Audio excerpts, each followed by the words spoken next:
Bismillahirrahmanirrahim. Assalamualaikum warahmatullahi wabarakatuh. Alhamdulillah. Wassalatu wassalamu ala rasulillah. Sayyidina Muhammadin. Allahumma salli wa sallim wa barik alih.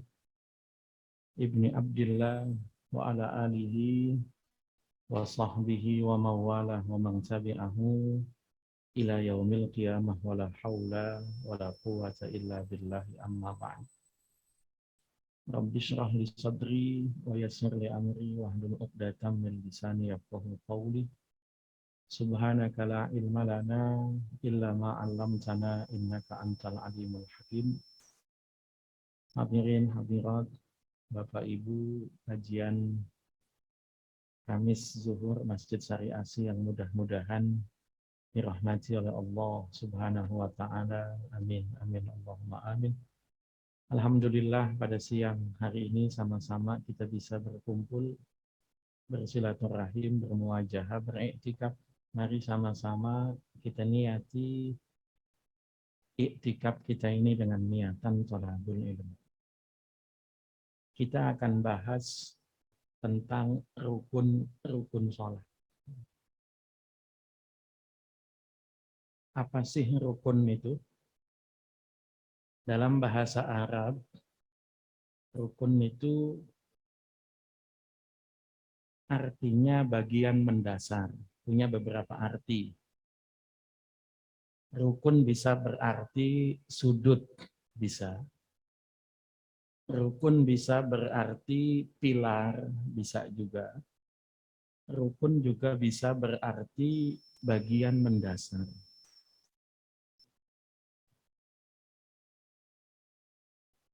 Bisa diartikan sebagai sesuatu yang mendasar, pembentuk, atau komponen. Atau bisa diistilahkan rukun itu sesuatu yang menyebabkan sahnya ibadah dan dilakukan dalam ibadah. Nah, itu rukun. Berbeda dengan syarat. Kalau syarat itu sesuatu yang menyebabkan sahnya ibadah dilakukan di luar ibadah sebelumnya. Kalau syarat sebelumnya, kalau rukun termasuk inside di dalam, itu kalau rukun. Hakikatnya ada 4 macam. Ada namanya rukun, ada namanya syarat, ada namanya sebab, ada namanya mane, 4 macam. Ini. Ada sebab, ada syarat, ada rukun, ada mane. Sebab itu yang mendasari adanya hukum, itu sebab. Syarat itu prakondisi, penentu sahnya perbuatan, itu syarat. Rukun itu komponen pembentuk. Mane itu kondisi penghalang. Misalnya kita contohkan bagaimana? Misalnya kita contohkan sebab.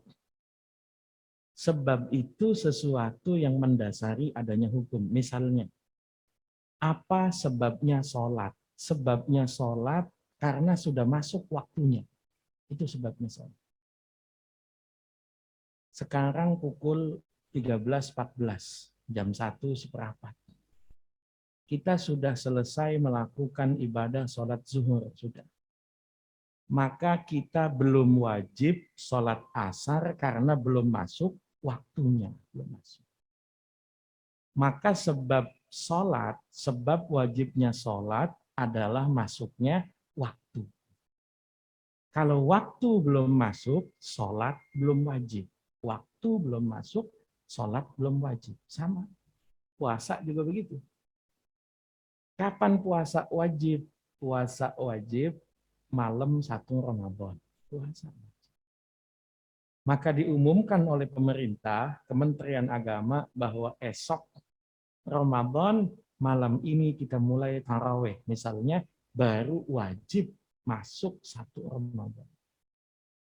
Sekarang belum masuk 1 Ramadan, belum wajib puasa. Belum wajib. Jadi sebab itu sesuatu yang mendasari adanya hukum. Itu sudah. Ada yang namanya syarat. Prakondisi penentu sahnya perbuatan. Itu syarat. Contohnya bagaimana? Syaratnya sholat menutup aurat. Kalau aurat tidak tertutup, maka sholat tidak sah. Harus dilakukan sebelum mulai sholat. Nutup aurat. Syaratnya sholat suci dari najis. Ada najis kita bawa, sholat kita tidak sah. Harus terpenuhi syaratnya sebelum melakukan sholat. Sebelum melakukan sholat. Ada yang namanya rukun, komponen pembentuknya, itu rukun. Sesuatu yang dilakukan dalam ibadah. Misalnya apa? Ruku, misalnya apa? Sujud, misalnya apa? Niat, misalnya apa? Takbiratul ihram, misalnya apa? Iktidal, misalnya apa? Duduk di antara dua sujud. Duduk di antara dua sujud. Yang terakhir ada yang namanya manek atau penghalang. Waktu sholat sudah masuk. Ibu sudah wudhu. Aurat sudah ditutup. Rukun terpenuhi. Ujug-ujug pas tahiyat, ibu-ibu datang bulan. Itu namanya ada manek, ada kondisi penghalang. Ada namanya kondisi penghalang. Kalau ada kondisi penghalang, maka nanti sholat dikatakan tidak sah. Jadi sebab syarat rukun dan penghalang itu berkaitan dengan sah atau batalnya sholat. Ya, jadi seperti ini. Sah adalah status sebuah perbuatan sesuai dengan aturannya. Secara faktual, sah adalah terpenuhi syarat dan rukun. Syaratnya ada. Rukunnya ada. Sebabnya ada. Penghalangnya enggak ada. Sah. Namanya sah. Rukunnya terpenuhi, tidak, enggak sah. Syaratnya terpenuhi, tidak, enggak sah. Sebabnya terpenuhi, enggak sah. Penghalangnya ada, enggak sah juga. Jadi patokannya sah itu status sebuah perbuatan sesuai dengan aturannya, sementara batal status sebuah perbuatan tidak sesuai dengan aturannya. Oke, gambarannya begini. Sah itu kalau sebabnya oke, syaratnya oke, rukunnya oke, penghalangnya nggak ada. Itu sah. Kalau batal, sebab ada, syarat ada, rukun ada, penghalang ada, batal. Atau nggak ada semuanya. Penghalang nggak ada, sebab nggak ada, syarat nggak ada, rukun nggak ada, ya batal juga.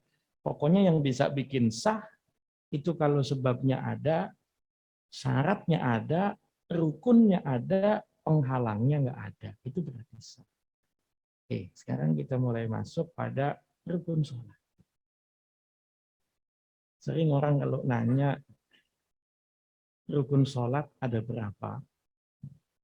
Itu agak bingung jawabnya karena beda kitab, itu beda ngitung.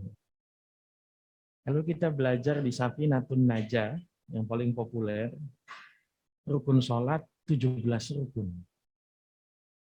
Kalau kita ngaji dari kitab Riyadul Badi'ah, rukun sholat 14 rukun. 14 rukun.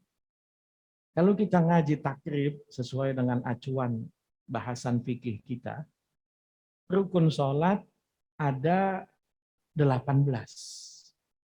Tambahannya niat keluar sholat. Tapi secara populer, rukun sholat itu 17 dengan 4 pengulangan rukun. Ada 4 rukun yang diulang-ulang, tumak nina pada waktu ruku, tumak nina pada waktu iktidal, tumak nina pada waktu sujud, tumak nina pada waktu duduk di antara 2 sujud. Ini 4 rukun yang terulang-ulang. Selebihnya enggak diulang. Jadi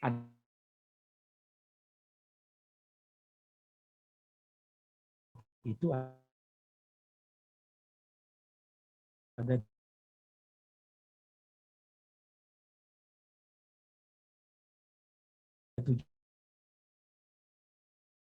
perbedaan cara menghitung saja. Perbedaan cara menghitung. Kita masuk pada rukun yang pertama, niat. Niat dilakukan dalam hati. Fungsi niat itu membedakan antar ibadah.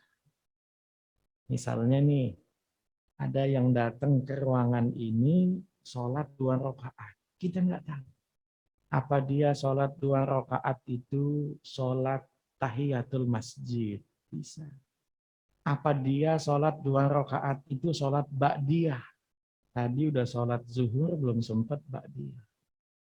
Apa dia sholat 2 rakaat mungkin lagi punya kebutuhan, sholat hajat. Apa justru sholat 2 rakaat?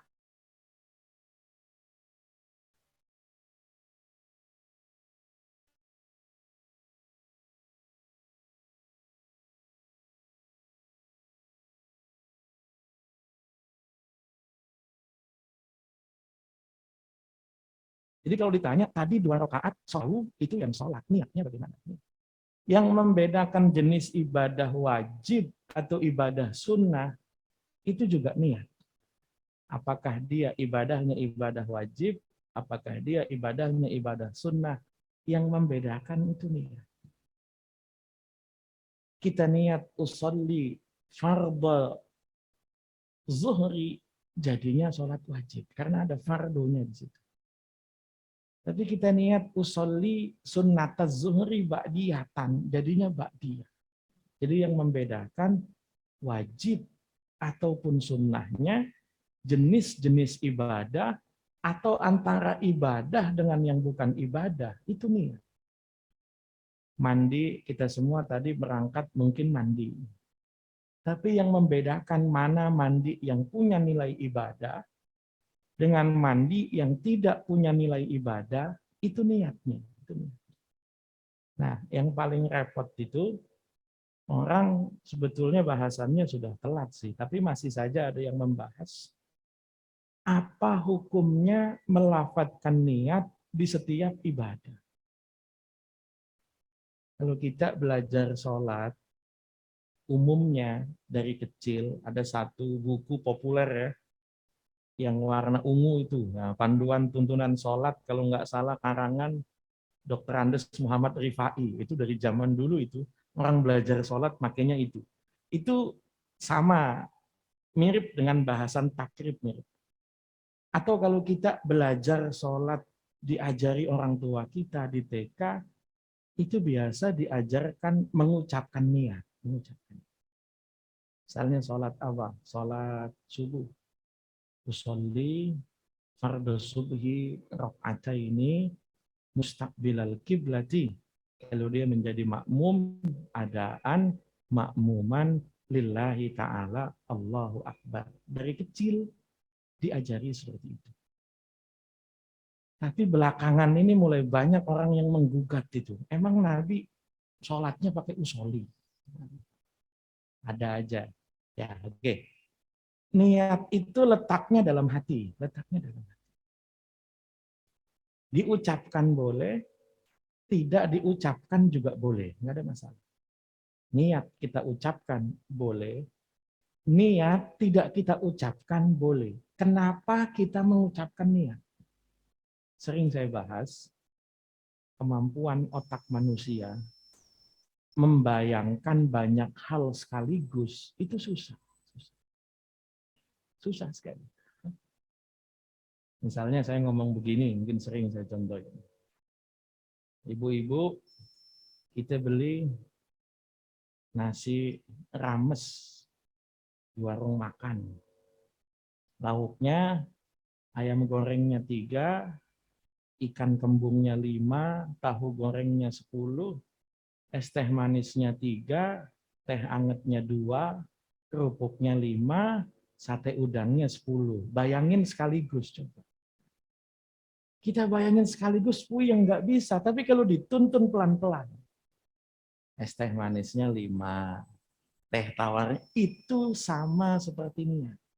Aku niat sholat subuh 2 rakaat menghadap kiblat menjadi makmum dilakukan pada waktunya fardu karena Allah Ta'ala. Allahu Akbar. Sama kayak tadi. Jadi karena hati kita membayangkan sekaligus itu susah, maka dituntun itu mirip sama apa? Sumpah jabatan, sama sumpah jabatan. Orang nggak ada yang tahu dia akan amanah atau tidak, nggak ada yang tahu. Niat adanya dalam hati, nggak ada yang tahu. Apakah dia akan amanah ataukah tidak, kita nggak tahu. Maka kemudian apa? Niatan baik dia diucapkan dalam bentuk sumpah jabatan. Saya berjanji akan bla bla bla bla bla bla. Padahal letaknya dalam hati. Kenapa diucapkan? Supaya orang lain tahu, supaya orang lain tahu. Itu mirip, mohon maaf, cinta letaknya dalam hati, tapi diucapkan. Benci letaknya dalam hati, tapi diucapkan. Repot kadang ibu-ibu marah sama suaminya, tapi nggak ngomong. Ini repot. Suami pulang pasang muka 45 derajat sudah pasang muka. Suaminya nanya, didiemin aja. Emang saya ada salah apa, Bu? Diem aja, udah diem. Kalau memang ada yang nggak setuju, ya diomongin. Cinta dalam hati disuarakan, benci dalam hati juga disuarakan. Niat adanya dalam hati kadang-kadang disuarakan. Kenapa disuarakan? Untuk menserasikan apa yang ada di mulut kita dengan di hati kita. Ada 2 hal di mana Nabi Muhammad SAW pernah mengucapkan niat. Ada 2. Yang pertama niat haji diucapkan oleh Rasul, niat haji. Labbaika Allahumma hajjatan wa umratan. Niat haji diucapkan oleh Rasul. Niat puasa sunnah itu diucapkan juga oleh Rasul. Diucapkan. Mungkin berkali-kali kita bahas, Rasul pernah datang ke rumah Aisyah. Saat menggilir Aisyah, Rasul tanya sama Bunda Aisyah, apa yang kita makan hari ini? Kata Bunda Aisyah, nggak ada yang dimakan Nabi. Nggak ada. Akhirnya kata Nabi apa? Izan anas shaimun. Kalau begitu saya niat puasa. Ibu-ibu boleh coba suaminya mirip Rasul apa enggak? Nggak usah dimasakin, nggak usah. Apa nanti kira-kira jawabannya? Kalau gitu kita puasa. Dalam beberapa kasus, bahkan Bunda Aisyah, kalau sudah nggak ada makanan, nyiapkan batu.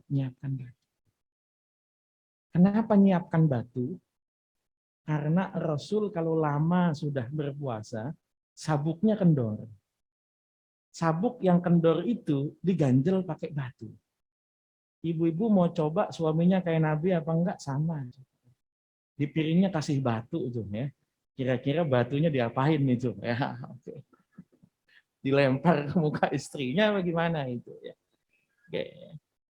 Jadi Rasul mengucapkan niat dalam 2 hal. Niat haji Rasul ucapkan, niat puasa sunnah juga Rasul ucapkan. Kapan waktunya niat sholat? Waktunya niat sholat, kalau bisa bareng dengan takbiratul ihram, idealnya bareng. Mulutnya ngomong Allahu Allahu Akbar, hatinya berniat, aku niat sholat maghrib menjadi makmum lillahi ta'ala. Nggak ada masalah. Mulutnya ngomong Allahu Akbar, hatinya bilang, aku niat sholat subuh 2 rakaat menjadi makmum fardu karena Allah Ta'ala. Bisa. Perlu pembelajaran, perlu, tapi bisa. Kalau misalnya nggak bisa, boleh mengucapkan niat lebih dulu, baru kemudian takbir. Sama kayak wudu. Ibu nawaitul wudu'a li raf'il hadasil asghari fardhon lillahi ta'ala, baru kemudian basuh muka. Idealnya sambil basuh muka dalam hatinya niat. Itu idealnya. Idealnya sambil takbiratul ihram, sambil hatinya niat. Tapi kalau nggak bisa, niat dulu, usolli fardhal maghribi salasan rakaati mustaqbilal qiblati ada an makmuman lillahi ta'ala Allah. Nggak ada masalah. Idealnya bareng, tapi kalau nggak bisa bareng, sebelumnya. Dalam madhab Syafi'i, niat itu minimal 3 hal. Minimal 3 hal. Kalau sholatnya sholat fardu, 3. 1, niatnya. 2, jenis ibadahnya spesifik. 3, status hukumnya. Status hukumnya. Jadi kalau misalnya kita niat sholat maghrib, 3 sudah cukup itu.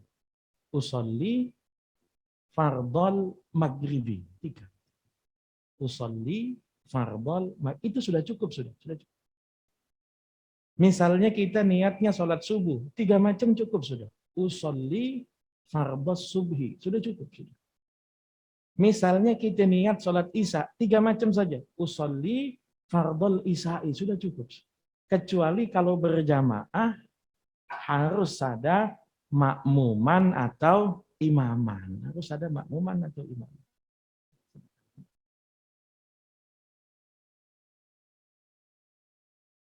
Harus ada makmuman atau imaman.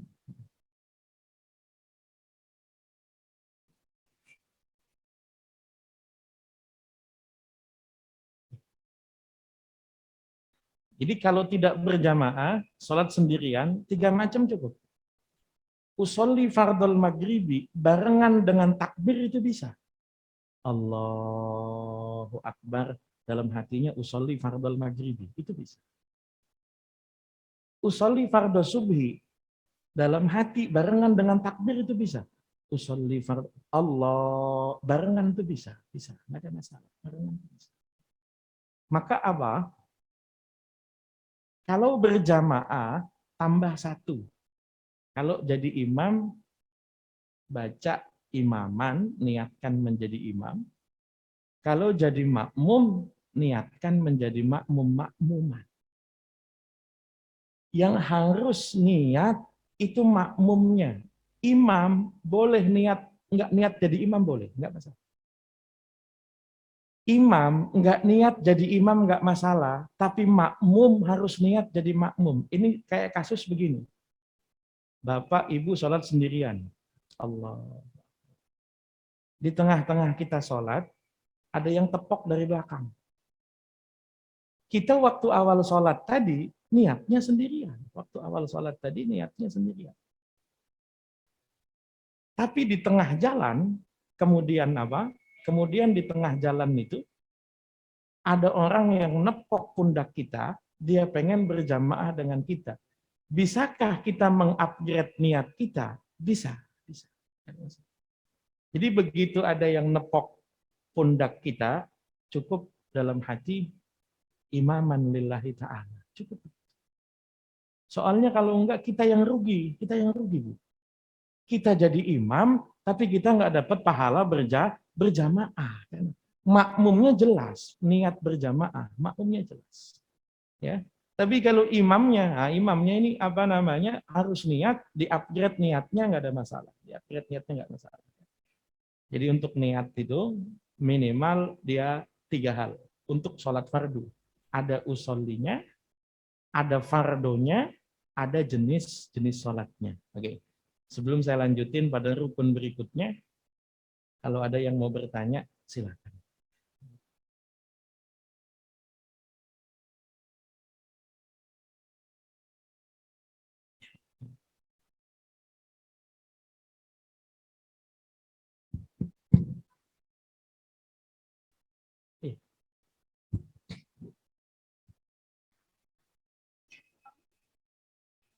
Ininya jadi lama gitu. Oke. Cukup tadi dengan niat yang 3 itu saja ya, 3 kalimat itu ya. Gitu. Ya. Terima kasih. Oke, baik. Terima kasih. Ya, terima kasih. Kita niat pada waktu takbiratul ihram. Karena kita baca niatnya panjang, takbirnya jadi panjang. Boleh dengan syarat yang panjang lamnya. Jadi yang bisa dipanjangkan hanya lamnya. Allahu Akbar bisa. Jangan sampai yang dipanjangkan hamzahnya. Kalau yang dipanjangkan hamzahnya, ini masalah. Misalnya kita baca begini. Allahu Akbar. Ini masalah nih. Karena maknanya akan berubah.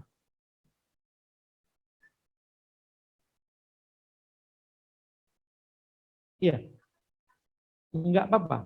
Itu memang dibiasakan. Bisa. Tapi tadi yang dipanjangkan lamnya saja. Kalau yang dipanjangkan hamzahnya, maknanya berubah. Yang awalnya Allah Maha Besar, menjadi pertanyaan apakah Allah Maha Besar. Ini besar. Kalau hamzahnya panjang. Jadi yang kita panjangin lamnya saja. Allah. Supaya nggak terlalu panjang, cukup 4 hal tadi. Usolli fardhul maghribi makmuman. Udah cukup, nggak ada masalah. Untuk pembelajaran. Tapi nanti kalau sudah terbiasa bisa itu lengkap bisa. Mudah-mudahan bisa dipahami. Ada pertanyaan yang lain silakan. Assalamualaikum warahmatullahi wabarakatuh. Waalaikumsalam. Izin tanya Ustaz. Tadi mengenai yang Ustaz katakan kalau misalnya imam tidak niat juga boleh. Yang penting makmumnya berniat. Kalau imamnya tidak berniat, apakah dia mendapat pahala berjamaah? Itu pertanyaan saya. Yang kedua, yang tadi tentang upgrade tadi, misalnya kita udah sholat atau kita ditepuk, ada yang ngikut, terus kita berhenti sebentar, niat ulang lagi, begitu maksudnya gitu Ustaz. Bismillahirrahmanirrahim. Berjamaah itu artinya gabung. Yang jadi patokan itu makmumnya, bukan imamnya. Artinya apa? Orang sholat sendirian, kita datang, tepuk pundak dia, kita niat jadi makmum, jamaahnya sah. Karena ada yang mengikuti, meskipun imamnya tidak niat supaya diikuti. Tidak. Tapi resikonya, kalau imam tidak niat jadi imam, dia tidak sholat berjamaah. Tidak. Yang sholatnya berjamaah, itu makmum, kalau dia tidak. Supaya dia tetap dapat pahala berjamaah jika diterima, nggak harus dia berhenti, nggak. Cukup dalam hati, hanya dalam hati katakan, imaman lillahi ta'ala. Jadi bukan berhenti, ngulangi sholat lagi. Tidak. Jadi cukup dalam hatinya, imaman lillahi ta'ala, itu kalau dalam bahasa ininya, niatnya sudah terupdate otomatis itu. Sudah. Tapi kalau kita nggak niat, sesuai dengan niat takbiratul ihramnya, bahwa kita niat sholat sendirian. Ya. Mudah-mudahan bisa dipahami. Ya. Ada pertanyaan yang lain, silakan.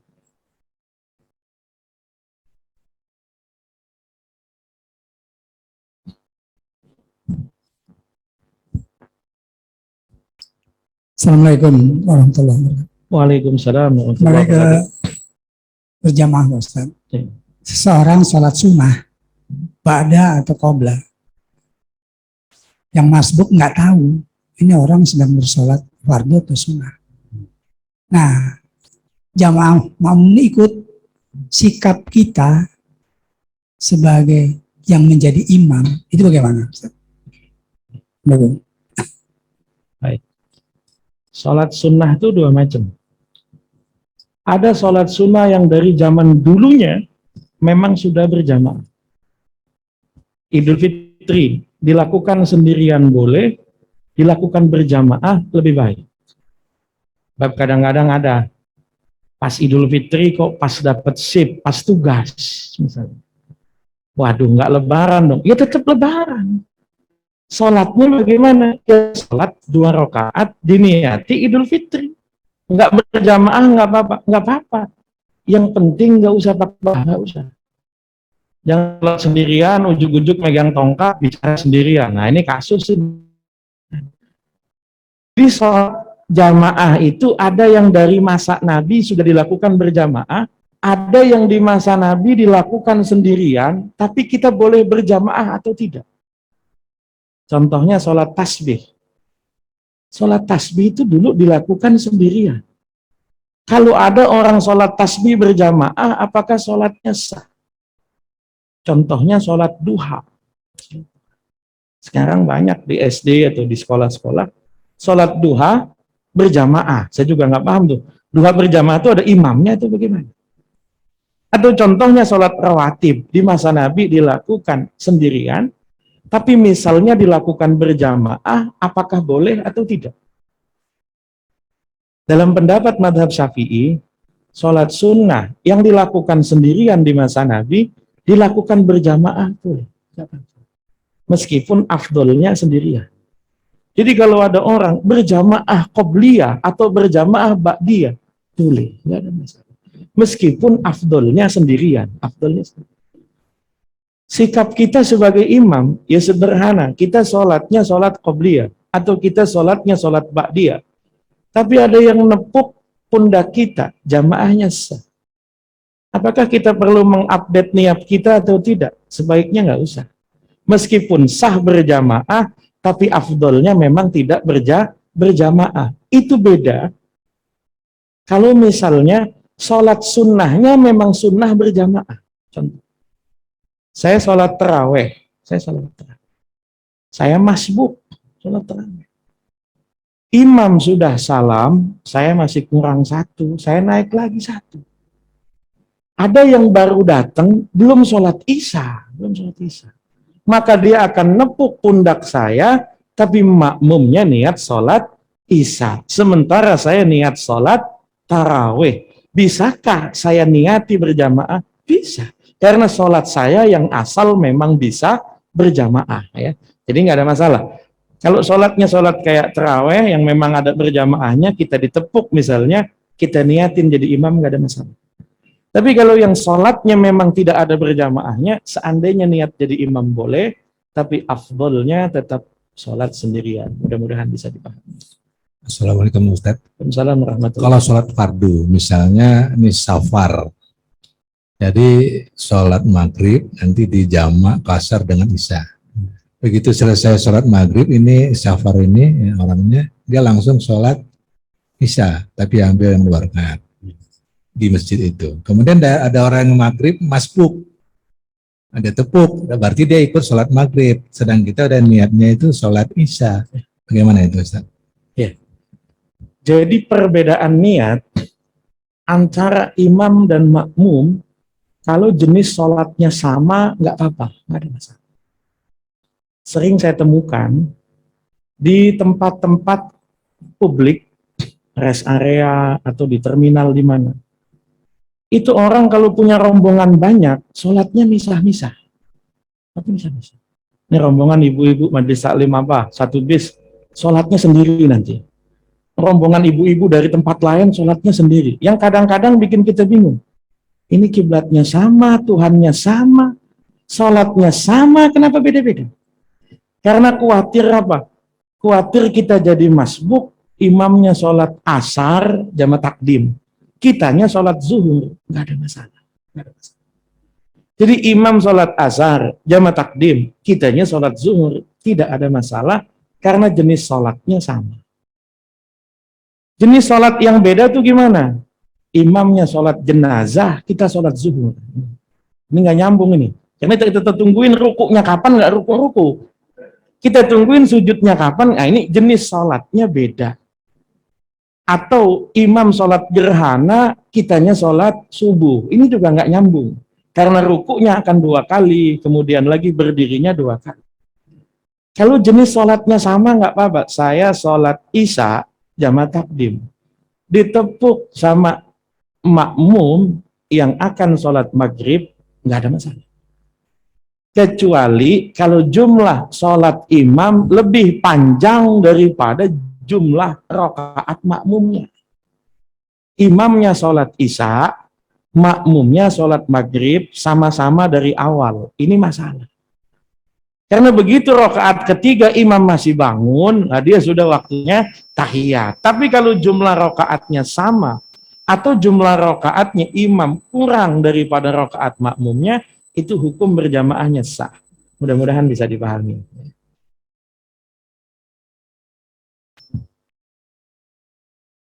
Ada lagi ibu-ibu yang belum jelas tentang niat? Silakan lagi kesempatannya. Ya. Oke, silakan. Assalamualaikum warahmatullahi wabarakatuh.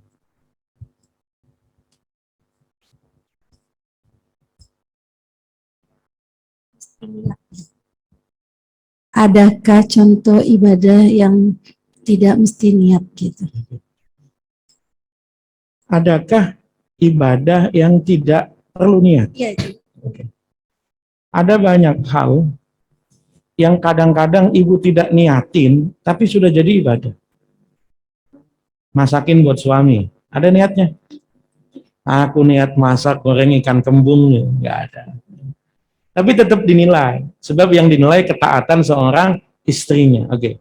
Tapi akan lebih baik lagi kalau kalau pekerjaan-pekerjaan yang sifatnya dunia tadi diniati baik.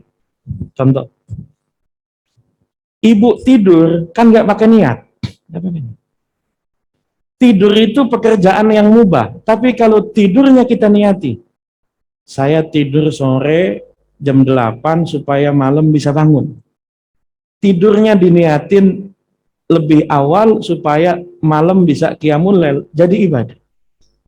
Makan juga sama. Makan itu mubah. Tapi makan kalau diniatin makan supaya kuat ngaji misalnya, itu jadi ibadah. Saya pernah puasa sunnah disuruh batal sama guru saya.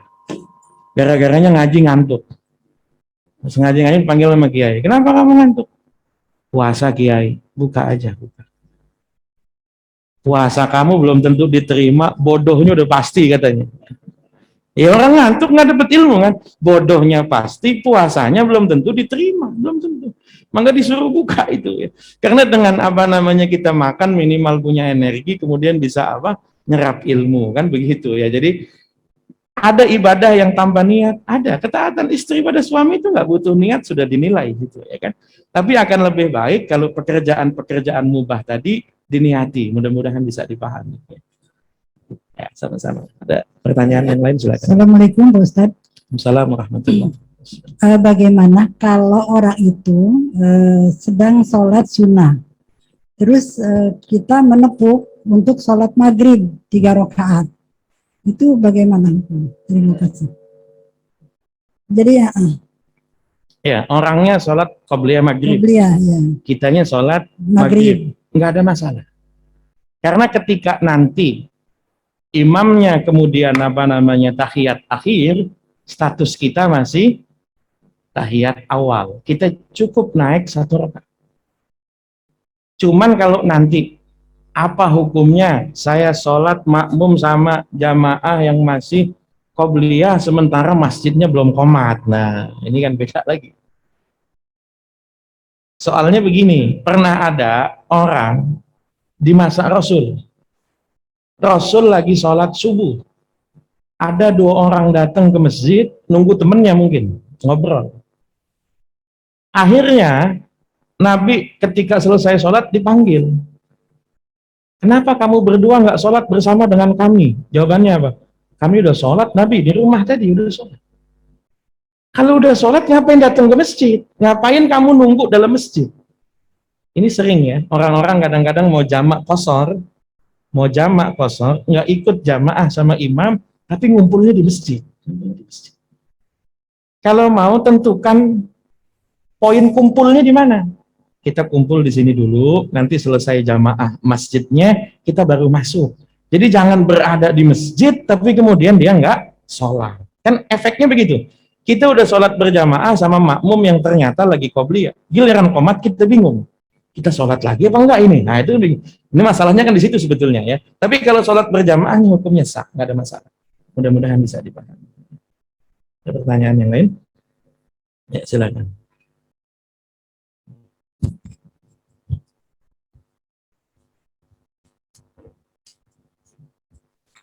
Assalamualaikum warahmatullahi wabarakatuh. Waalaikumsalam warahmatullahi wabarakatuh. Pertanyaannya Pak Ustadz, dalam waktu sholat itu ada juga kita yang disuruh membaca ayat pertama surat Al-Kafirun, ya. Yang keduanya kita disuruh baca surat Al-Ikhlas. Jadi kalau dalam ini asbabun nuzulnya bagaimana itu Pak Ustadz? Dan apa kita ngikutin Rasulullah? Assalamualaikum warahmatullahi wabarakatuh. Assalamualaikum. Ya, tadi belakang sekali.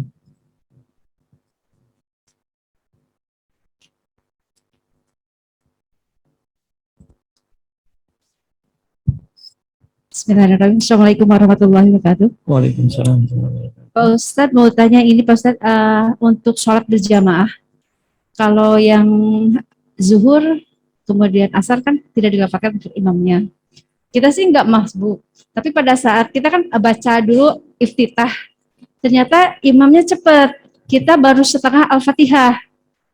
Apakah kita ikut atau selesaikan dulu Al-Fatihahnya? Karena kalau selesaikannya nggak nyampe juga untuk dapat satu rakaatnya. Kemudian kalau kita pada saat ikut masbuk dengan imam, ada mungkin, mohon maaf, ada bacaan imam yang kurang ya Pak Ustadz ya. Apakah kita mengundurkan memisahkan diri, niat lagi atau gimana Pak Ustadz? Terima kasih Pak Ustadz. Assalamualaikum warahmatullahi wabarakatuh. Assalamualaikum. Yang pertama masalah bacaan surat dalam rakaat sholat.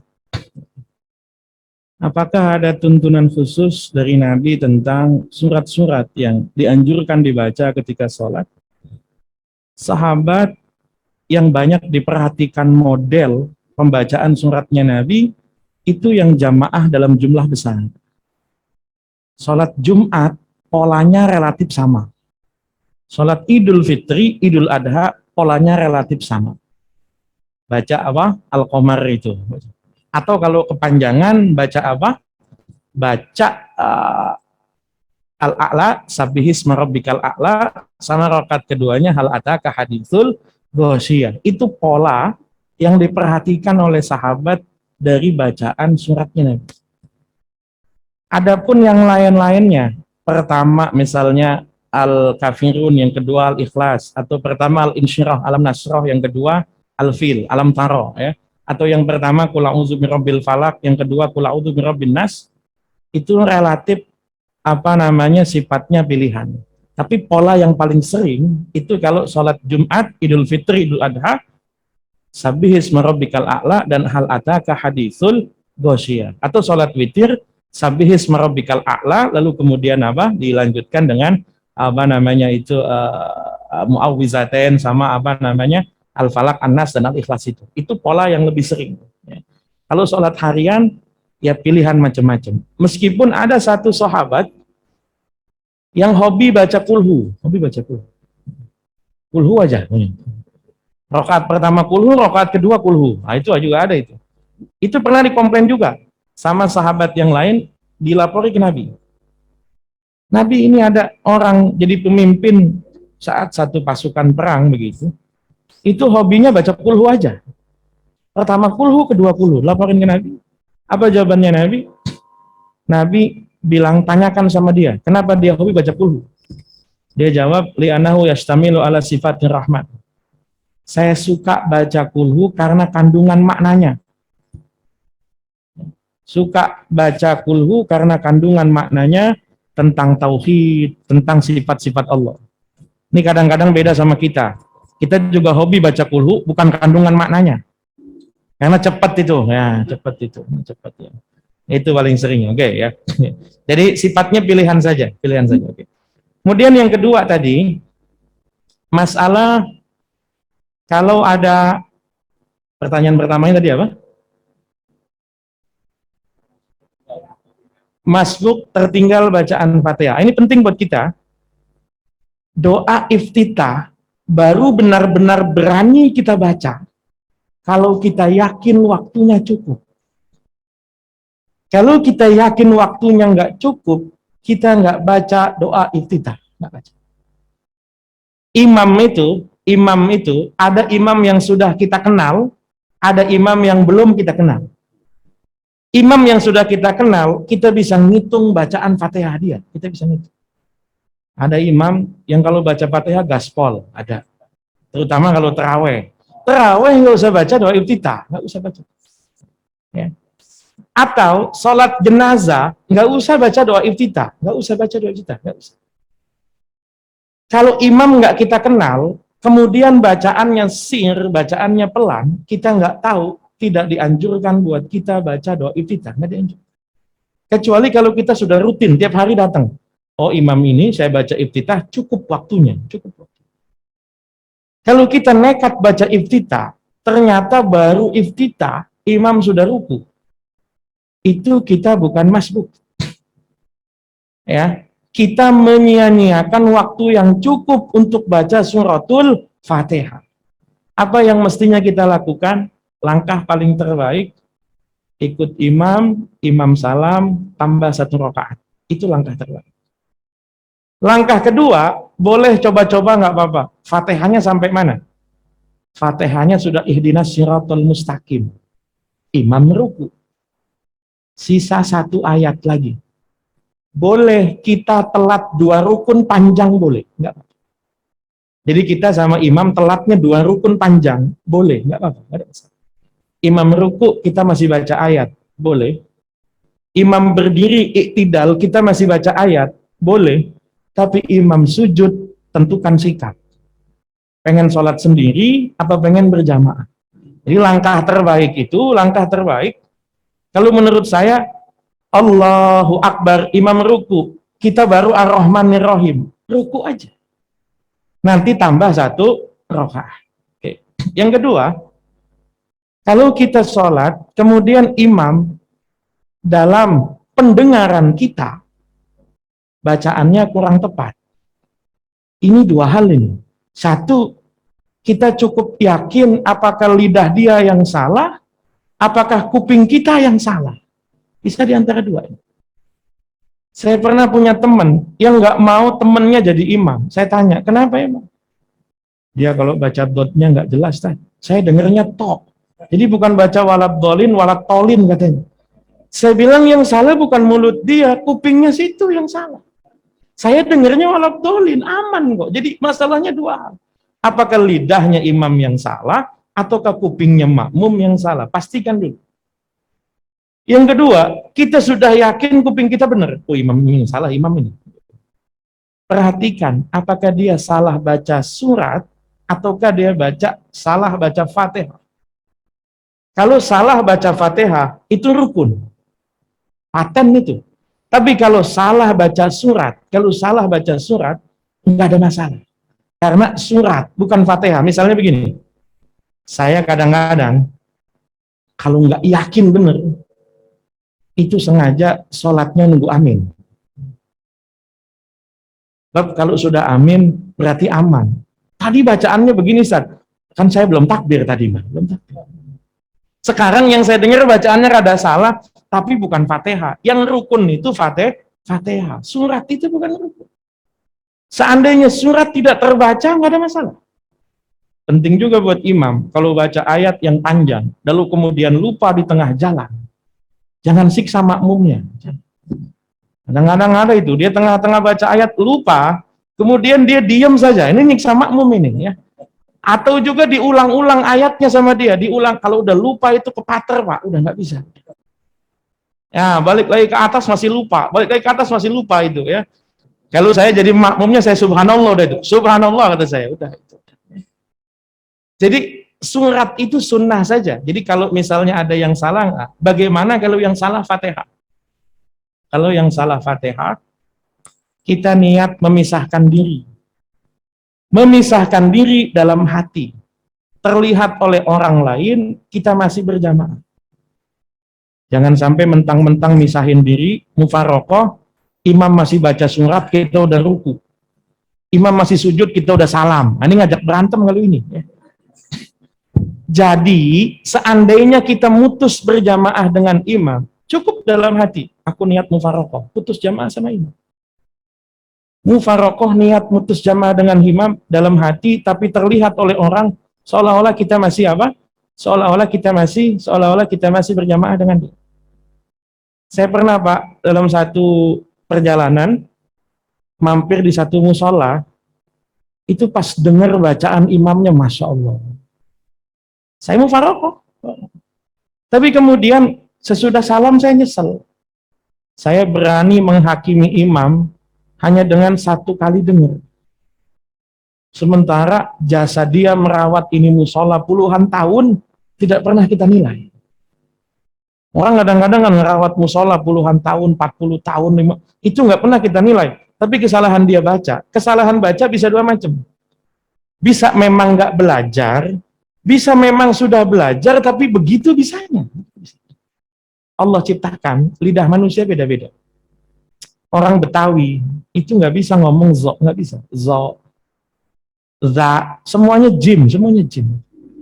Udah ajan apa belum? Semuanya jim. Astagfirullahaladzim, kan begitu. Iya. Ada yang sudah belajar bertahun-tahun tapi ngomongnya jim aja. Ya sudah, nggak jadi masalah. Hanya gara-gara keselioza dengan jim itu nggak kemudian pintu surga terkunci buat dia. Walau bacanya salah nggak bakal masuk surga, kesian orang nggak. Dia sudah belajar tapi mampunya segitu. La yukallifullahu nafsan illa wus'aha, ya kan? Orang Sunda itu nggak bisa ngomong fa, nggak bisa, susah. Ya jadinya pa aja udah, bukan fa, nggak bisa ngomong. Ya, orang Jawa kadang-kadang susah ngomong ha, jadinya kaf. Bismillahirrahmanirrahim, kan begitu. Di sebagian daerah selatan itu ngomong ain susah, jadinya nga. Alhamdulillahirabbil ngalamin, ya kan begitu. Ya kan? Tidak dituntut. Kalau sudah belajar, bisanya segitu, nggak dituntut. Tapi kalau ada yang bacaannya lebih baik, itu yang jadi imam ya. Mudah-mudahan bisa dipahami. Ada satu pertanyaan di kolom chat ini. Sebentar saya jawab yang di chat dulu, takut nanti ada. Ada orang yang nanya, kalau kita terjebak macet, sedang mangku anak lagi tidur juga, waktu sholat selanjutnya sudah dekat, memutuskan untuk sholat di mobil itu gimana? Nah, ini sudah sempat kita bahas. Macet itu dua macam. Ada macet yang bisa diprediksi, ada macet yang nggak bisa diprediksi. Kalau bisa diprediksi, lebih baik tunda kepulangan. Ibu pulang dari Jakarta jam 5 sore, mendingan tunggu maghrib deh.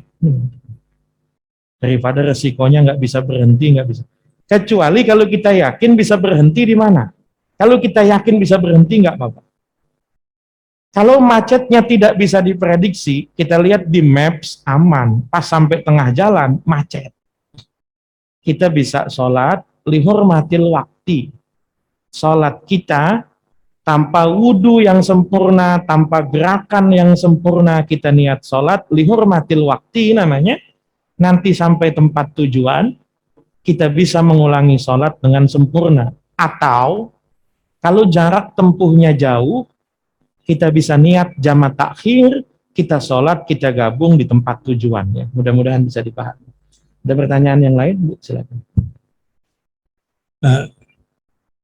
Assalamualaikum.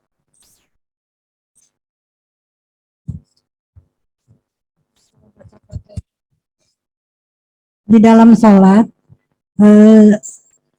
kita sudah membaca Al-Fatihah, apa belum? Itu ingat-ingat kita sudah sedang baca ayat. Apa tadi udah baca Al-Fatihah belum ya? Boleh kita kembali lagi nggak ke baca Al-Fatihah? Terima kasih. Oke. Assalamualaikum warahmatullahi wabarakatuh. Assalamualaikum warahmatullahi wabarakatuh. Ya, silakan.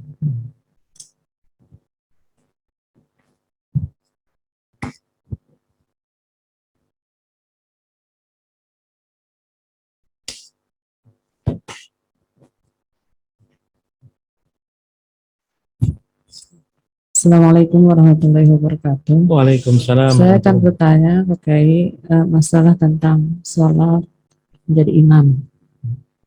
Nah, kita sedang imamin, terus rakaatnya lewat lebih ya, tapi sudah diingatkan sama si makmum, tidak mendengar. Setelah sudah salam, sudah berdoa, baru dia bicara. Apakah sholat kita sah apa tidak? Oke. Terima kasih. Assalamualaikum warahmatullahi wabarakatuh. Assalamualaikum warahmatullahi wabarakatuh. Yang pertama tadi, kita sudah baca surat, lalu tiba-tiba kita ragu, sudah baca Fatihah atau belum? Patokannya, kita ikut yang paling hati-hati, belum. Jadi kita sudah baca nih, Bismillahirrahmanirrahim, Qul huwallahu ahad, Allahus somad. Maka apa? Kita putus suratnya, kita ulangi Fatihahnya. Kecuali kalau kita jadi imam. Kalau kita jadi imam, kasus begitu nggak mungkin. Karena nggak mungkin ujuk-ujuk Allahu Akbar, Bismillahirrahmanirrahim, Qul huwallahu ahad. Makmum pasti ngamuk di belakang itu. Pasti. Jadi kalau kita jadi imam, kita baca surat, pasti kita sudah baca Fatihah. Kecuali kalau kita punya makmum lagi ngelamun semuanya itu, sama itu misalnya ya, misalnya.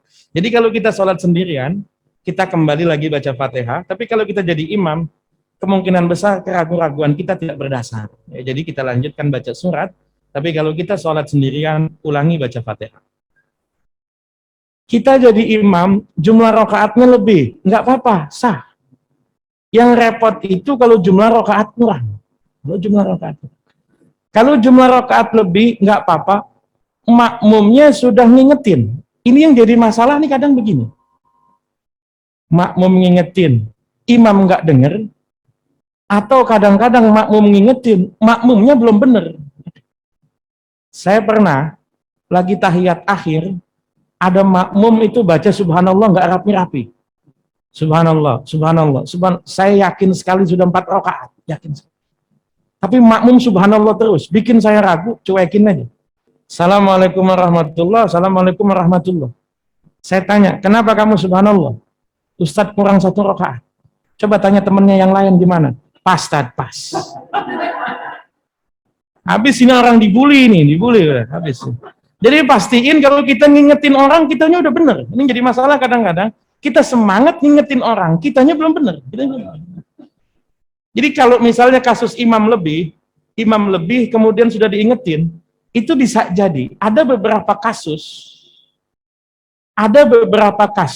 di mana imam bukannya nggak bisa diingetin. Terutama sholat-sholat yang sholat-sholat yang Fatihah nggak terbaca. Saya pernah Allahu Akbar, itu Masya Allah, tiba-tiba pikiran melayang. Ngelamun kemana tahu, Fatihah nggak kebaca. Kemudian ketika kita ruku, kita ingat, waduh, Fatihah belum kebaca. Maka rakaat ini belum dihitung. Maka ketika imam nambah 1, sejatinya dia bukan nambah 1, bukan. Tapi dia melengkapi yang kurang. Maka kita jadi makmum kadang-kadang suuzon. Itu imam udah saya ingetin, masih lanjut aja nih. Repot nih, punya imam pendengaran bermasalah. Gitu. Padahal niatnya dia justru melengkapi. Maka imam buta itu nggak apa-apa, nggak ada masalah. Masalahnya cuma najis paling, ada najis jatuh atau tidak. Tapi imam tuli itu sebaiknya tidak jadi imam. Karena nggak bisa diklakson, nggak bisa. Kita subhanallah berkali-kali lanjut terus, nggak bisa ya. Ya, mudah-mudahan bisa dipahami. Ustaz, ada pendapat katanya kalau udah imam baca Fatihah itu ya kita ngikut imam aja, nggak sempat kita baca Fatihah nggak usah. Itu bagaimana Ustaz? Kan rukun. Oke. Nah, nanti kita bahas di sini ya Pak Haji ya, insya Allah habis ini. Jadi saya lanjut dulu. Rukun sholat yang kedua ketiga, dan keempat. Berdiri bagi yang mampu. Kalau bagi yang nggak mampu, boleh duduk. Duduknya bebas. Mau duduk tahiyat awal, duduk tahiyat akhir, duduk di atas kursi roda, duduk, nggak ada masalah. Gimana? Duduk selonjoran, kalau mampunya hanya selonjoran nggak apa-apa, nggak ada masalah. Misalnya lagi di velbet rumah sakit. Dia kalau berbaring total juga masih kuat dia bangun, maka dia bangun sebisanya, duduknya selonjoran, nggak ada masalah. Mana yang paling mampu? Mana yang paling mampu? Kalau sholat fardu, wajib berdiri. Kalau sholat sunnah, boleh duduk meskipun mampu berdiri. Sekali-kali ibu boleh coba, nggak apa-apa. Datang ke masjid, tahiyatul masjid, berdiri mampu, duduk. Diniatinnya ngamalin ilmu. Tapi jangan dibiasain, jangan dibiasain. Ntar tiap kali sholat duduk terus, ngamalin ilmu tiap hari ya berapa juga itu. Ya. Kedua, berdiri bagi yang mampu. Ketiga, takbiratul ihram. Takbiratul ihram itu suara takbirnya, bukan gerakan tangannya. Gerakan tangan sunnah. Berapa banyak kita lihat makmum masbuk cepet-cepetan datang, ngangkat tangan iya, bibirnya nggak gerak. Rukuknya. Padahal ngangkat tangan ini sunnah. Yang wajib buat dia takbiratul, itu yang disuarakan mestinya. Takbiratul ihram itu menjadi penanda awal sholat. Maka berkali-kali mungkin kita jelasin bahwa sebaiknya imam bisa mengurangi rasa was-wasnya. Jangan berkali-kali takbiratul ihram. Itu ngeprank makmum namanya. Allah, nggak jadi lagi. Allah, nggak jadi. Oh, 7 kali, 4 kali. Dikurangi rasa was-was itu wajar. Was-was itu tanda iman. Orang was-was kan digoda setan. Yang digoda setan itu yang ada imannya. Kalau yang udah mabok nggak usah digodain. Mau ngapain, dia udah mabok kan. Kalau yang masih ada imannya itu digodain. Alladzi yuwaswisu fi sudurin nas. Dikurangi rasa was-wasnya. Takbiratul ihram. Kemudian membaca surat Fatihah dalam madhab Syafi'i, Bismillahirrahmanirrahim adalah bagian dari ayat suratul Fatihah. Bagaimana kalau kita jadi makmum, kita nggak dengar imam baca Bismillah? Allahu Akbar. Alhamdulillahirabbil alamin. Ya, yang pernah umrah atau haji pasti ngalamin semua itu. Kapan bismillahnya ini? Enggak ada. Sikap kita sebagai makmum cukup husnuzon bahwa imam baca basmalah pelan, gitu aja. Tapi kuping saya nggak dengar, Ustaz. Justru itu namanya juga baca pelan, gampang aja. Cukup husnuzon. Jadi kita nggak usah repot nyalahin sholatnya orang. Cukup husnuzon, imam baca basmalah, tapi bacanya pelan. Kalau orang sholat sendirian, wajib baca Fatihah. Kalau orang sholat berjamaah, apakah masih wajib baca Fatihah? Menurut Imam Abu Hanifah, kalau sudah berjamaah ya imamnya baca Fatihah. Yang wajib baca Fatihah imam. Makmum misalnya nggak baca Fatihah, nggak apa-apa. Menurut madhab Imam Abu Hanifah. Cuma masalahnya Bu, kalau imam baca Fatihah, kita nggak baca, kita mau ngapain? Mau ngitungin jumlah ubin, mau baca kaligrafi, mau baca pengumuman saldo, kadang-kadang kan begitu. Fatihah nggak kebaca, jumlah lampu kehitung semua, ini berapa? Menurut Imam Malik, kalau suara Fatihah imamnya kedengeran, maka makmum nggak apa-apa nggak baca Fatihah. Kalau suara Fatihah imamnya kedengeran. Tapi kalau menurut Imam Syafi'i, orang yang nggak baca Fatihah, sholatnya ada yang kurang, harus nambah 1 rakaat. Maka kita jadi makmum. Kalau kadang-kadang dalam sholat ngelamun, lupa baca Fatihah, kadang-kadang kan begitu godaannya. Waktu berdiri, udah pikiran kemana? Pas lagi tahiyat malah baca Fatihah. Saya pernah dengar itu, dengar samping saya, kenceng banget bacanya. Alhamdulillahirabbil alamin, Ar-Rahman. Nah, ini kan repot ini. Ya, Semua mungkin pernah ngalami lupa baca Fatihah atau apa, nggak ada masalah. Tapi ketika kemudian imam salam, kita nambah 1 rakaat karena Fatihah kita ada yang kurang. Yang boleh nggak baca Fatihah itu hanya makmum masbuk.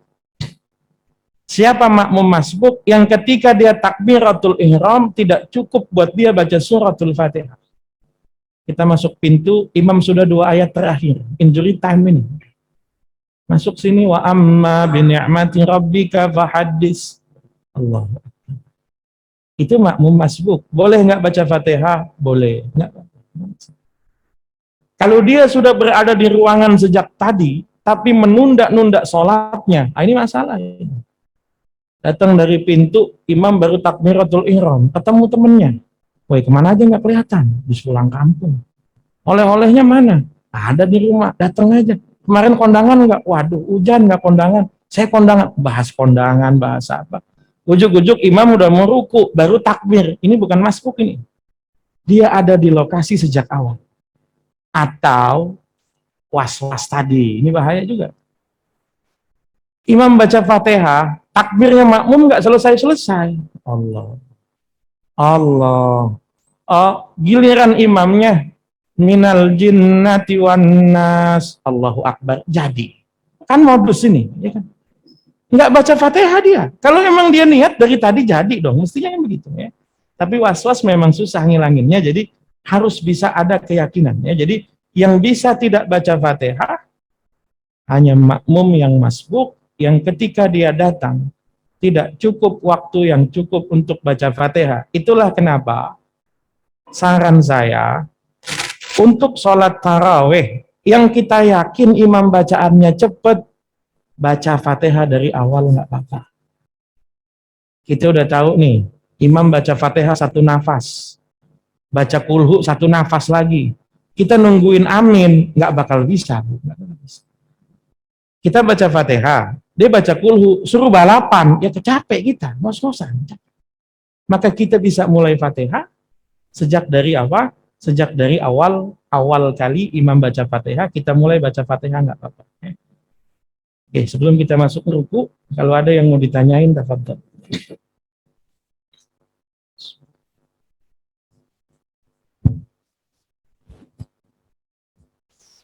Assalamualaikum warahmatullahi wabarakatuh. Waalaikumsalam warahmatullahi wabarakatuh. Pak Ustadz, saya mau tanya nih, untuk sholat sunnah isyraq, kan syaratnya harus berjamaah di masjid, kemudian wirid, dan datang waktu isyraq. Nah, itu untuk laki-laki. Bagaimana dengan perempuan di rumah? Kan dia wajib di rumah, tapi nggak berjamaah kan sendiri. Terima kasih. Assalamualaikum warahmatullahi wabarakatuh. Waalaikumsalam warahmatullahi wabarakatuh. Salat isyraq itu salat yang dilakukan di pagi hari, di awal duha, amannya kira-kira 20 sampai 30 menit sesudah waktu terbit matahari. Jadi kalau sekarang waktu subuh jam 4, itu rata-rata waktu terbit jam 5:30.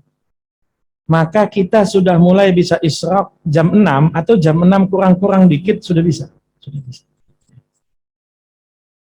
Sholat isyraq itu, kata Nabi, kalau orang pelaku sholat isyraq, sholat subuh berjamaah, kemudian dia isi kegiatan positif sampai datang waktu isyraq, Nabi bilang, ka'ajri hajjatin wa umratin. Seperti pahala haji dan umrah. Pahalanya 2 sekaligus. Sekali lagi kalau diterima. Nah, kita nggak pernah tahu sholat kita diterima apa enggak. Kalau diterima. Kalau bagi ibu-ibu yang sholatnya di rumah, apakah tetap bisa melakukan sholat isyraq? Sholat isyraqnya bisa. Pahala seperti haji dan umrohnya itu, kadang-kadang juga ada. Ada orang habis subuh, ngantuk, duduk nyender begitu. Biasanya kan godaannya nggak lama tuh. Asal nyender dikit, mata udah kelihap-kelihap, tidur deh tuh. Bangun-bangun orang udah pada isyraq. Ayo isyraq. Apakah dia bisa isyraq? Bisa. Tapi apakah dapat pahala haji dan umroh? Nah, pahala itu urusan panitia masalahnya. Ya. Jadi apa? Dia tetap bisa melakukan sholat isyraq, tapi tentu fadilahnya tidak sama seperti orang yang ngisi kegiatan dengan kegiatan positif. Jadi kalau yang dapat pahala haji dan umroh jika diterima adalah hanya bagi orang yang sesudah subuh berjamaah ngisi kegiatan positif sampai isyraq. Itu mirip sama begini. Ada orang kadang-kadang kan, Masya Allah itu, jamaah aja nunggu tahiyat. Saya tanya kamu, biasanya anak-anak kecil itu. Saya tanya, kamu kenapa sih nunggu imam tahiyat? Imam lama, Ustaz. Ya udah kita tunggu tahiyatnya aja. Itu anak kecil yang model begitu pernah nanya sama saya begini. Anak sekarang memang kritis, pinter-pinter. Ustaz, saya kan sholat jamaah juga. Iya, tapi kamu dapat tahiyat doang. Iya, tapi kan jamaah. Apakah saya dapat pahala 27? Sama seperti orang yang sholat dari awal berjamaah. Saya bilang yang nyatet bukan saya. Kalau yang nyatet saya nggak saya kasih kamu, nggak saya kasih. Cuma masalahnya Nabi bilang sholat berjamaah pahalanya 27 jika diterima. Kamu sholatnya disebut sholat berjamaah karena masih dapat imam meskipun cuma tahiyat. Jadi kamu dapat 27 kalau diterima. Cuma bedanya sama mereka, wah mereka dapatnya besar 27, kamu dapatnya kecil, 27 juga. Mereka 27 ontak katakan, kamu 27 telur cecak, nggak apa-apa. Kan yang penting sama-sama 27 ya. Jadi fadilah itu, urusan pahala, itu urusan wallahu a'lam bishawab. Mudah-mudahan bisa dipahami. Ada pertanyaan yang lain? Ya silakan.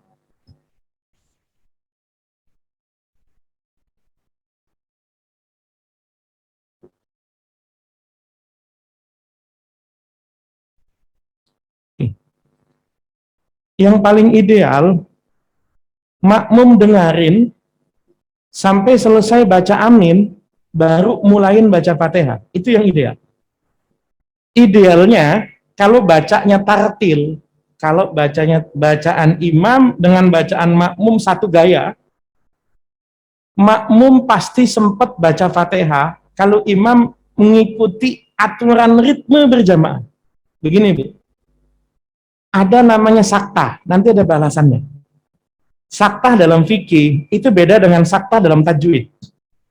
Kalau saktah tajwid, kita berhenti tanpa nafas. Ya wailana memba'atsana mimmarqadin. Kita berhenti tapi tanpa nafas. Itu saktah tajwid. Kalla bal rona. Kita berhenti tapi tanpa nafas.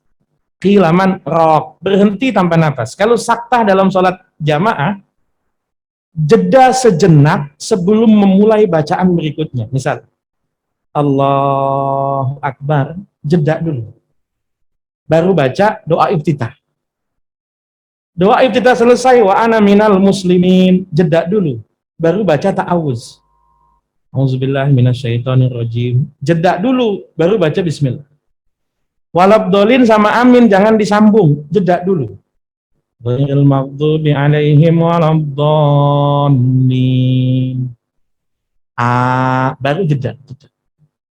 Amin dengan surat juga ada jedanya sama. Ini jedanya lebih panjang, lebih lama. Amin. Itu imam nggak langsung mulai. Memberi kesempatan makmum baca Fatihah terlebih dulu. Amin. Diam lama.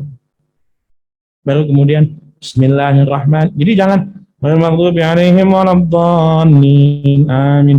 Bismillahirrahmanirrahim. Qul huwallahu. Ini gaya gaspol ini, ya kan? Maka apa? Ada sakta. Dan juga ayat berhenti, sunnahnya nggak langsung ruku. Ya'lahum ka'asfim ma'kul. Diam dulu. Allahu Akbar. Bukan ma'kul, Allahu Akbar. Ngasih jeda supaya orang yang baca Fatihah cukup waktunya. Yang repot kadang-kadang imamnya tadi cepat. Jadi kita makmum juga ngos-ngosan. Maka tadi idealnya makmum baru mulai baca Fatihah sesudah imam amin. Tapi dalam sholat tarawih kita tahu imam baca surat pendek, kita boleh mulai dari awal. Karena dengarkan imam itu sunnah, baca Fatihah itu wajib. Mudah-mudahan bisa dipahami. Ya, silakan.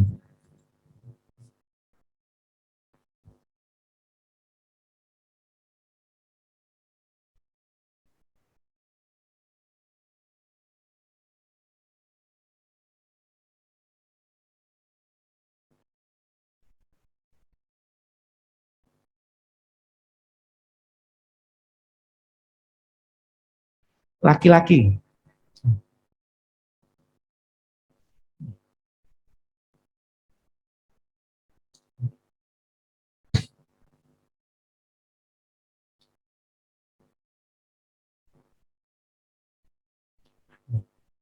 Ya, silakan sekalian.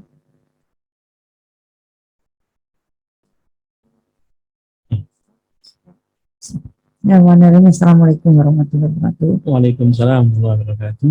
Pak Ustadz, tadi tentang sholat masbuk. Ada yang mengatakan, katanya sholat masbuk itu maksimal jadi 2 kegiatan sudah bisa dapat 1 rakaat. Contohnya gini, yang sholat masbuk itu batatan ketika imam sedang itu apa namanya, sami Allah liman hamidah gitu. Jadi ya itidal. Jadi si masbuk ini ngejar baca Al-Fatihah terus ruku terus ini. Nah, apakah betul seperti itu? Terus yang kedua, ada yang mengatakan katanya setiap baca Al-Fatihah dalam sholat itu harus baca ta'awud. A'udzubillahi minasyaitonirrajim. Benar apa tidak? Terima kasih. Assalamualaikum warahmatullahi wabarakatuh. Sekali.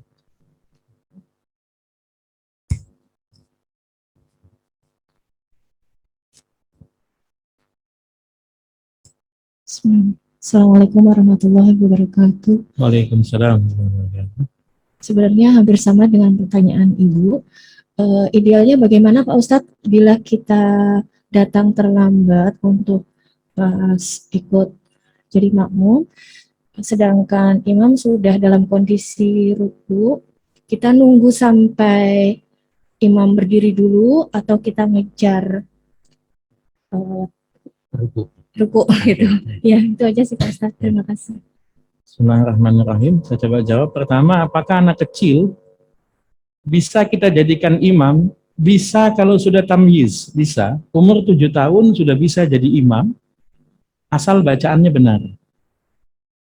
Jangan sampai ibunya jadi imam. Nah, itu nggak sah. Dulu kok ibu-ibu kita, ya yang laki-laki ibunya jadi imam. Itu bukan sholat berjamaah, simulasi sholat berjamaah. Jadi nyontoin sholat berjamaah itu. Ya. Jadi kalau anaknya sudah bisa baca Fatihah dengan benar, bisa baca surat pendek begitu, anak jadi imam itu lebih utama. Biar anak dari kecil itu kita punya didikan tanggung jawab.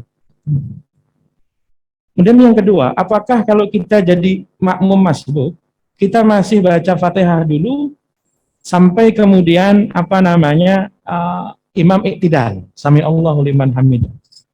Patokannya, kalau kita datang imam masih ruku, kita masih bisa takbir, Imam belum bangun, kita sudah takbir, dapat 1 rakaat, Tidak harus membaca Fatihah, tidak harus. Kecuali kalau kita nggak baca Fatihah karena kelalaian kita.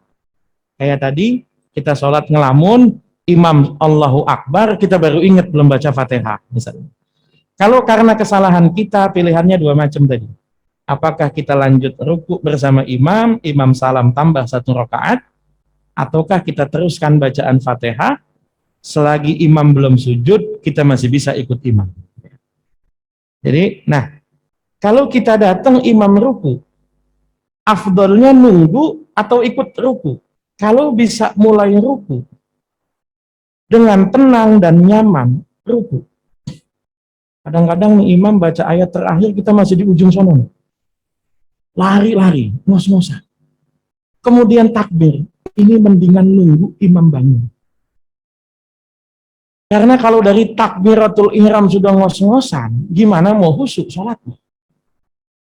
Allahu Akbar, ya Allah, haus banget ini. Gimana dia mau khusyuk kan? Jadi tunggu dulu, sudah nafas apa. Tapi kalau kita datang dengan santai begitu, kemudian kok imam kemudian ruku, ikuti ruku. Kita masih bisa sholat dengan nyaman, yang nanti sholat nyaman itu kita kenal dengan nama tumakninah. Jadi idealnya kalau masih bisa ngikuti imam dengan nyaman, ikuti imam ketika imam ruku. Tapi kalau kita sudah lari-larian, lebih baik nunggu imamnya bangun di rakaat berikutnya. Yang kedua, apakah kita diharuskan membaca ta'awuz? Ada perintah membaca ta'awuz sebelum membaca Quran. Wa idza qara'tal Qur'ana fasta'idz billahi minasyaitonir rajim. Itulah maka sering kita lihat khatib baca ta'awuz tapi nggak baca bismillah. Ya kan? Kalau kita baca ayat di tengah begitu, itu khatib itu nggak baca bismillah, itu baca ta'awuz doang itu. Wa qala ta'ala fi kitabihil karim, a'udzubillahi minasyaitonir rajim. Ya, udah nggak baca bismillah lagi dia tidak. Karena memang ada perintah membaca ta'awudz sebelum membaca ayat Quran secara umum, tidak hanya Fatihah. Tapi perintah ini perintah wajib, apakah perintah sunnah? Sebab dua macam perintah itu. Kalau tegas, namanya perintah wajib. Tapi kalau tidak tegas, namanya anjuran atau sunnah. Kebanyakan ulama bilang bahwa perintah membaca ta'awudz sebelum membaca ayat Al-Quran adalah perintah anjuran. Jadi sunnah saja wajib, nggak wajib. Kita bisa langsung mulai basmalah tanpa baca ta'awuz. Rukun yang kelima itu ruku. Ruku itu yang sempurna ya, itu yang sejajar. Kalau di bahasa Nabi itu, kalau gelas berisi air taruh di punggungnya nggak jatuh, nggak goyang. Itu agak repot itu. Ruku kita kalau kagak terlalu nunduk ya dongak biasanya gitu. Patokannya sudah merunduk, akal ruku, minimalnya ruku sudah dapat. Sudah merunduk, inhina, tangan sampai ke dengkul, itu minimal ruku sudah dapat, tapi sempurnanya ruku, nah ini yang seperti ini, sempurnanya. Ruku sunnah dilamakan kalau sholat sendiri, selain memperlama sujud, memperlama ruku juga sunnah. Itolatil qiyam, itolatil ruku was sujud itu sunnah, kalau sholat sendiri. Kalau sholat berjamaah, rukunya jangan lama-lama. Kesian makmumnya. Kadang-kadang ada kita udah baca, kecuali sholat tasbih ya. Sholat tasbih itu bisa lama rukunya. Kadang kita udah baca tasbih 9 kali, imam kok belum bangun-bangun juga. Kita khawatir masih bisa bangun nggak nih imamnya. Maka apa? Ruku itu kalau sendirian boleh lama. Boleh lama. Nah, syaratnya ruku juga, bagian dari rukunnya ruku, itu adalah tumakninah. Apa yang disebut dengan tumakninah? Tumakninah itu adalah diam sejenak sekadar membaca subhanallah. Bacaan ruku itu sunnah, nggak wajib. Itulah kenapa orang-orang yang sholat tarawih itu orang-orang yang hanya memanfaatkan kewajiban saja. Allahu Akbar, sami Allahu liman hamidah, Allahu Akbar. Selagi ada diam sejenak, sholatnya sah. Nggak dibaca subhana rabbiyal azim itu kadang-kadang nggak dibaca. Iftitah nggak dibaca. Orang kadang-kadang surat aja milih-milih. Saya pernah itu ketemu imam yang masya Allah itu. Wal maghdubi alaihim waladhdallin. Amin. Bismillahirrahmanirrahim. Yasin. Saya pikir panjang. Nggak tahu Yasin doang. Yasin dia rukuk begitu. Nanti sama lagi giliran rakaat kedua juga begitu. Toha begitu doang udah ya kan. Tumakninah itu yang penting sekadar membaca subhanallah, tapi yang paling enak tumakninah kita artikan nyaman. Bisa dibedakan kapan berdirinya, kapan rukuknya, kapan balik lagi berdiri iktidah. Itu tumakninah. Ada orang yang sholatnya membal begitu ya, begitu rukuk langsung balik lagi begini itu. Nah itu nggak ada tumakninahnya itu. Kalau masih ada tumakninahnya masih sah. Maka yang paling berbahaya itu adalah sholat-sholat tarawih yang kadang-kadang bacaan Fatihahnya kita nggak tahu pas atau tidak, yang kadang-kadang kita nggak tahu apakah rukuknya tumakninah atau tidak. Tumakninah itu 4 macam. 1 dalam ruku, 2 dalam iktidal, bangun dari ruku, 3 dalam sujud, 4 duduk di antara 2 sujud.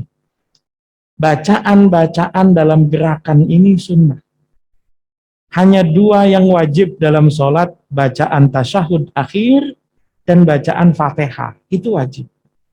Baca surat sunnah, doa iftitah sunnah, baca ta'awudz sunnah, tasbih ruku sunnah, doa iktidal sunnah, tasbih sujud sunnah, doa duduk di antara dua sujud sunnah, bacaan tasyahud awal sunnah. Kalau ada kunutnya juga sunnah. Bacaan takbir, bacaan sami Allahu liman hamidah, sunnah semua. Yang wajib cuma dua.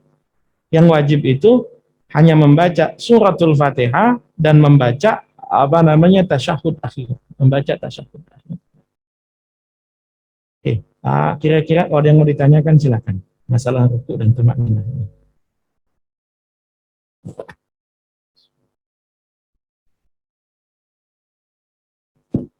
Oke, saya jawab pertanyaan di kolom chat dulu. Ada yang nanya, apakah baca Fatihah bisa barengan dengan imam? Ini mirip dengan pertanyaan yang tadi sebetulnya. Kalau dalam sholat, yang suara imam nggak kedengeran, bacaan makmum bareng dengan imam nggak apa-apa, nggak ada masalah. Sholat zuhur, sholat asar, bacaan-bacaan imam nggak kedengeran sama kita baca Fatihah bareng dengan imam, nggak ada masalah. Kalau di bacaan yang kira-kira suara imamnya kenceng, apakah boleh makmum baca barengan sama imam? Idealnya bacaan makmum dimulai ketika sesudah amin. Itu ideal. Rakaat pertama dan kedua. Idealnya begitu. Tapi seperti yang tadi kita bahas, ada orang yang baca suratnya cepat, yang kalau kita nunggu surat itu dibaca, baru baca Fatihah, Fatihah kita nggak sampai. Maka dalam sholat taraweh, tadi saya katakan, kita boleh mulai baca Fatihah dari awal nggak apa-apa, karena ada kekhawatiran Fatihah kita nggak selesai, nggak apa-apa. Ya. Mudah-mudahan bisa dipahami. Kalau ada yang mau nanya, silakan. Assalamualaikum Ustaz. Assalamualaikum warahmatullahi wabarakatuh. Tadi tambahan tadi mengenai anak yang jadi imam yang terpaksa di rumah. Syaratnya tadi umur ya, dan bisa bacanya baik. Mengenai khitan bagaimana Ustaz? Terima kasih. Oke, baik. Masalah khitan. Apa hukumnya khitan? Orang kadang-kadang salah paham tentang hadis. Hadisnya begini. Al-khitanu sunnatun lirijal wa makramatun linnisa. Khitan itu sunat bagi laki-laki, budaya yang baik bagi perempuan. Jadi kalau bagi perempuan itu nilainya makramah, tradisi baik. Tapi kalau bagi laki-laki, Nabi nyebutnya sunnatun lirijal. Orang kemudian ngertiin, kalau gitu khitan itu sunnah hukumnya. Khitan dalam bahasa Arab diterjemahkan bahasa Indonesia sunat itu karena hadisnya begitu. Makna khitan itu potong. Ya. Makanya zaman sekarang orang yang tukang motong, tukang nyunat namanya itu. Wah, anggarannya disunat ini ya, bukan di khitan itu, dipotong maksudnya. Ya. Hukumnya khitan untuk laki-laki, kalau dalam madhab Syafi'i itu wajib. Meskipun Nabi ngomongnya sunnatun. Kaitannya bukan dengan khitannya, kaitannya susah. Susah membersihkan najis ketika dia belum khitan. Susah membersihkan najis, susah. Apakah boleh imam yang belum sunat? Kalau dalam bahasa Arab yang belum sunat namanya ukluf. Kita nyebutnya kulub. Nah, ukluf itu bahasa Arab, imamatul ukluf. Ada yang ketat sekali. Madhab Imam Ahmad bin Hambal, orang yang belum sunat, jangankan imam, motong hewan nggak sah. Cuma repot kan kita kalau nanya, ini yang motong udah sunat apa belum? Kan repot itu kita nanya, repot nanya. Jadi jangankan jadi imam, motong hewan saja itu tidak sah, itu bermasalah itu. Wala tahilu zabihatul ukluf itu ya. Kalau dalam madhab Syafi'i nggak apa-apa.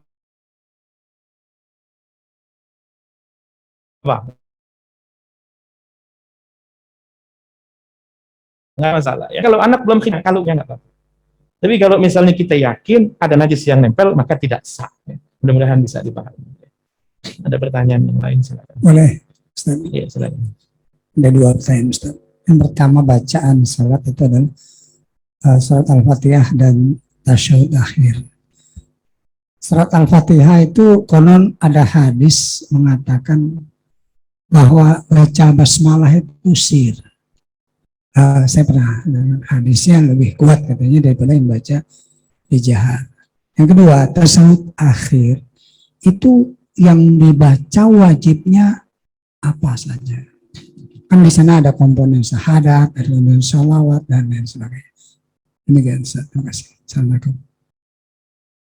Assalamualaikum warahmatullahi wabarakatuh. Yang paling pertama, bacaan basmalah dalam sholat. Hadisnya banyak sekali. Ada hadisnya Anas bin Malik, ada hadisnya Abu Hurairah, ada hadis macam-macam. Nanti masalah kekuatan hadis itu ijtihadi. Artinya versi imam ini lebih kuat yang ini, versi imam ini lebih kuat yang ini. Pertama kita tahu, Bismillahirrahmanirrahim ada bukan hanya dalam suratul Fatihah. Di awal surat semuanya ada. Kalau kita lihat di mushaf kan begitu. Ya kan? Kita lihat surat Al-Ikhlas ya ada bismillahnya juga. Satu-satunya surat yang tidak ada bismillahnya hanya surat At-Taubah. Tapi kalau kita baca At-Taubah bukan dari depan, masih sunnah baca bismillah. Misalnya kita baca laqad ja'akum. Laqad ja'akum kan akhir surat At-Taubah. Tapi bukan depannya, masih sunnah baca basmalah. Ketika Al-Quran 114 surat, surat At-Taubah tanpa basmalah, maka berarti jumlah basmalah berapa? Jumlah surat 114. At-Taubah tanpa basmalah. Maka jumlah basmalah berapa? Tetap 114, karena dalam surat An-Naml double terulang 2 kali. Ada basmalah di awal, Bismillahirrahmanirrahim. Nanti di tengah juga ada basmalah lagi, innahu min Sulaimana wa innahu bismillahirrahman. Jadi tetap 114. Yang jadi masalah, basmalah dalam surat An-Naml di tengah ayat, pasti ayat Quran. Pasti. Innahu min Sulaimana wa innahu bismillah. Itu pasti ayat Quran. Bismillah di awal Fatihah dan di awal surat, itu ulama beda pendapat. Ada yang pendapat, bismillah itu pemisah. Biar kita tahu, ujung surat ini akhirnya di mana. Kalau nggak ada bismillahnya kan nggak ketahuan. Misalnya, Min syarri hasidin idza hasad, qul a'udzu birabbin nas. Ini awalnya mana, akhirnya mana? Ketika ada bismillah, jadi pemisah, kita tahu. Oh, ini akhir surat ini awal surat ini. Pemisah antar surat. Menurut Imam Syafi'i, beliau menguatkan hadisnya Abu Hurairah. Abu Hurairah itu pernah sholat, ya, kemudian baca bismillah, jahar begitu. Selesai sholat dia bilang, sholatku ini sholat yang paling mirip dengan Rasulullah. Tapi ada hadis yang lain, ada sahabat yang bilang, saya berjamaah di belakang Nabi, saya nggak dengar Nabi baca bismillah. Perhatikan baik-baik. Saya nggak dengar Nabi baca bismillah, itu artinya Nabi nggak baca, apa artinya dia nggak kedengeran? Artinya dia nggak kedengeran.